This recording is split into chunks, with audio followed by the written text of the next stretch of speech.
Hey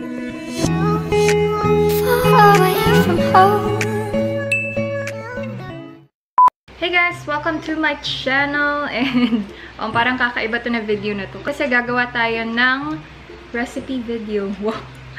And don't mind my ngayon kasi nag-film ako ng isa pang video. And ayun, gagawa tayo ng ice cream, keto-friendly ice cream. So nakuha ko tong recipe from Keto Connect. Ililink ko yung channel nila in the description box below or yung video na nakita ko.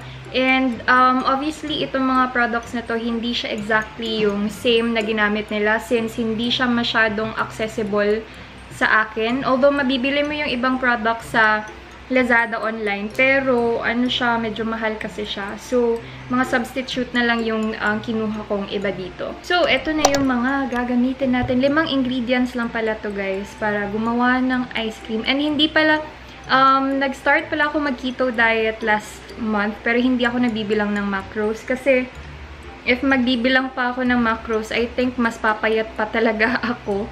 And I'm currently at 51 kilos. And 5'6" ako. So, parang if magka-count pa ako ng macros, baka hindi na siya proportionate sa katangkad ko. So, ayun. Anyway, ito yung mga ingredients.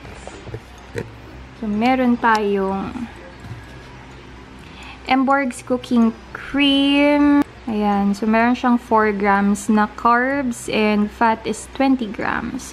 And then, isang egg, pero egg yolk lang yung gagamitin natin dito. And then, stevia. Meron din tayong vanilla. And itong Hershey's cocoa na natural unsweetened na cocoa or cacao. So, ito, ubusin natin to lahat. And then, isang ganito. And then, isang cup lang nito. And then, 6 to 7 na stevia na ganito, or depende na sa inyo kung gaano ka-sweet yung gusto nyong ice cream. And ito, 1.5 na tablespoon of cocoa. Ayan, so gagamit tayo ng electronic stove kasi I find it parang iba yung consistency niya kapag yung regular stove yung ginagamit ko kasi mas madali siyang mag-boil and yun, iba yung consistency niya. So, ito na lang para meron tayong option na i-low talaga, na super low talaga yung heat niya. So, on natin. And then, ayan. So, 8. Guys, nga pala, meron siyang mga clump-clump yung ice cream na to. Hindi talaga siya yung super fine talaga. Since yung gagamitin natin na sugar is hindi siya confectionery sugar. Hindi yung parang powdered nga. Pero okay lang din naman yun sa akin since gusto ko yung merong parang mga clumps.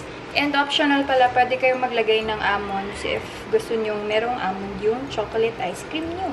Yan. So, as you can see, meron pa siyang clumps dito. So, mix lang muna natin siya until na maging smooth na yung cream.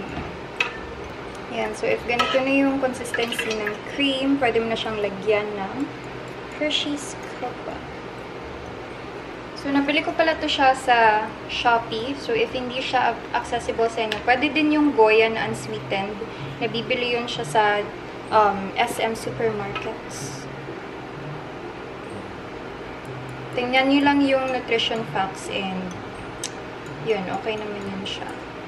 So, 1 tablespoon and a half. Tansya lang to guys. Wala talaga akong yung pang measuring. Sure ba talaga?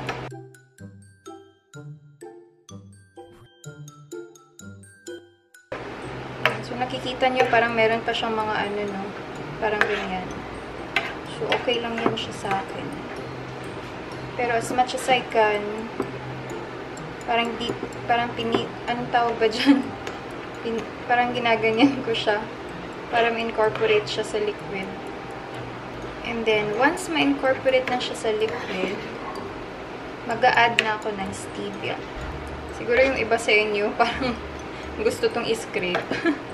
6 sachets of stevia, naturals. If you don't know kung saan to siya mabibili, meron pala to siya sa Mercury drugstores. Yun. So, recently ko lang din nalaman. Dati, bumibili ako sa Shopee.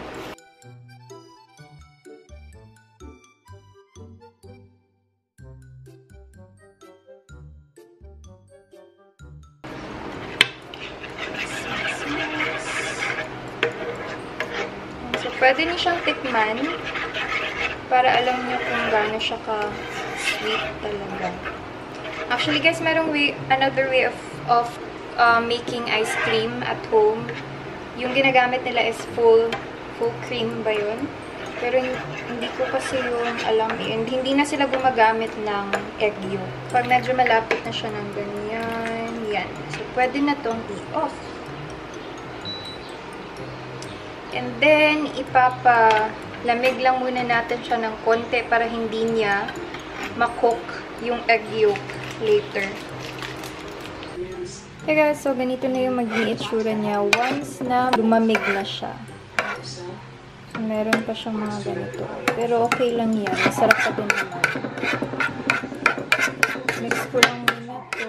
So, na-separate ko na yung egg yolk sa egg white. So, egg yolk na lang to. Then, add na lang natin tong vanilla.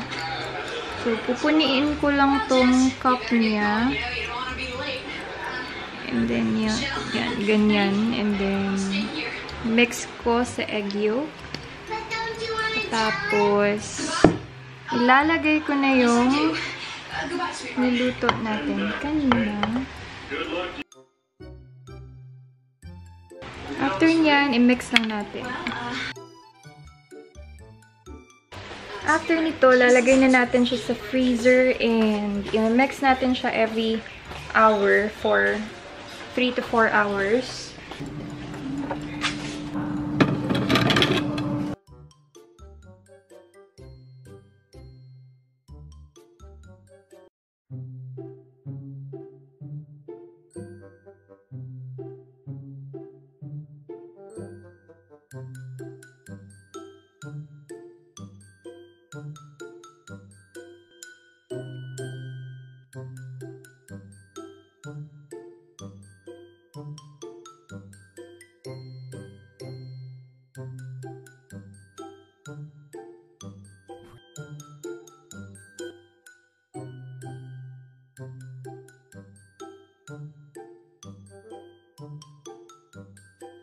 Hey guys! So, I'm back.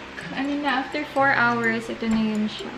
Pwede mo siyang lagyan ng almond or depende sa or pistachio or depende na sa inyo kung ano yung gusto niyo na nuts. So, taste test. Yan oh.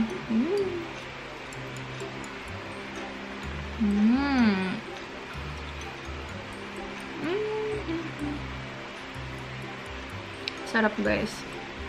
Sobrang sarap. Actually guys, naubos ko to eh. Isang upuan lang.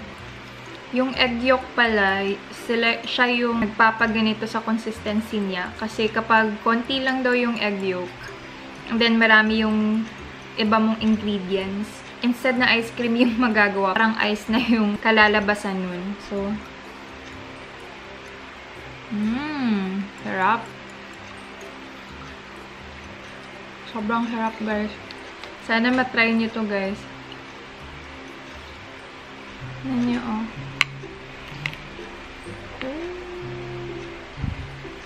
So guys, before ko ito maubos, I hope you like this video and thumbs up nyo lang guys kung gusto nyo pa ng mga ibang keto recipes. Hindi ako masyadong marunong magluto or mag-bake or something.